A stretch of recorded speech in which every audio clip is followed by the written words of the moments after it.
I'm John Batchelor. Good evening. This is the John Batchelor Show. Larry Kudlow, my colleague and co-host tonight. And Larry, we know that the 112th Congress is coming within hours. And we're joined now by a very prominent and successful member of the 112th Congress, Republican. This is Mike Rogers, representing the 8th District of Michigan, which is otherwise known as a leafy, wonderful place.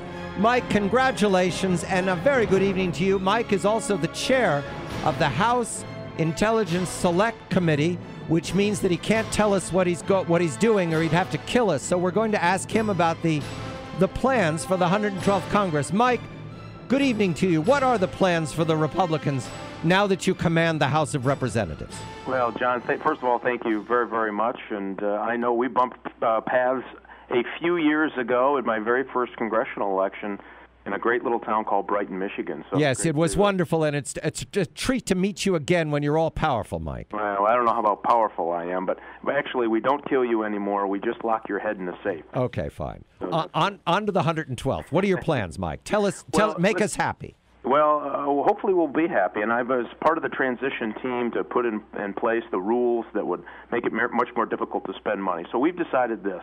The most important thing that we can do is get the federal government back under control. So we need to cut spending, and we need to cut the size of the federal government. And we're going to look at every regulation that impedes small businesses, medium business, large business ability to hire people. The best program that has ever been innovated is a business hiring on its own somebody because they're growing in the economy. So we're going to take a look at government spending. We're going to take a look at over-regulation. We're going to take a look at taxation. And where it punishes job growth, we're going to try to do something about it. So I think Americans at the end of the day are going to be thrilled about where this, at least the House. Now, it doesn't mean we don't get everything we want. We only control the House. But we can send a very strong message that I think Americans sent Washington, D.C., about spending. Don't spend more than you take in. Don't regulate us out of existence, and don't tax us out of existence. Mike, I want to try to focus down on the spending stuff. I'm coming down there for the Jeb Henseling conference. I'm going to be on the panel as one of the speakers, but I want to get your thoughts here. First of all, is there going to be, as rumored, a 20% spending cut across the board for domestic discretionary? And secondly, can you legislate a spending cap? For example, what Senator Bob Corker described to me last night on our CNBC show. What can you tell us about the spending plans? Well, I don't think the exact percentage is lined up, and let me tell you why. I mean, we're going to start out with a 5% clearly across the board for congressional offices. We think that's a must-do and easily attainable. And then we're going to go line by line. I think you're going to see some percentages in some budgets higher than others. And let me give you a great example. I think we can find savings in the intelligence community. It's a pretty large number, but it's an important one. And what we don't want to do is just say we're going to cut for cutting's sake and put us back to where we were in the 90s. And remember, the Democrats just decimated our ability to collect intelligence and, I would argue, prepare ourselves for something like 9/11. So what we need to do is be smart about it. I think we'll find savings there. We may not find across-the-board 20% in the Intelligence Committee, but maybe we find 8% or 9%. And we're going to find in other budgets that it could be 30% or 35%. So what we're going to try to do is hit the number that makes sense, that makes a huge and immediate impact on the size and scope and spending of the federal government. Will entitlements be in this package? Well, I don't think you can leave anything off the table. I think the first go-round is going to be discretionary spending. And that's where, by the way, when the Democrat took control of Congress 4 years ago, it was about an 84% increase in discretionary spending. So we think there's lots of places we can go in the discretionary spending. And what we hope to do is come together on a plan that actually tackles what is a long-term problem, and that is entitlement spending. And what's the thinking now? The president is loosely talking about a corporate tax overhaul plan that would lower the business tax rate and finance it by getting rid of some of the loopholes and deductions. Is that subject coming up? Is that something that's being talked about? Oh, it is, absolutely. And I argue it has to be. And let me tell you why. You know, with as competitive as the rest of the world is, and by the way, they want to steal our middle class. So this notion that we're going to put up walls and barriers and prevent our middle class from going away is ridiculous. It means we have to be more competitive. And one of the ways we do that is not punish businesses for being successful in the United States so that they want to go be successful in some other country. And we have the second highest tax rate in the world for our business community. And think about that, in the world. And so what we've just said to the rest of the world is, go ahead and try to steal our business, grow their businesses overseas, don't employ Americans. Wrong answer.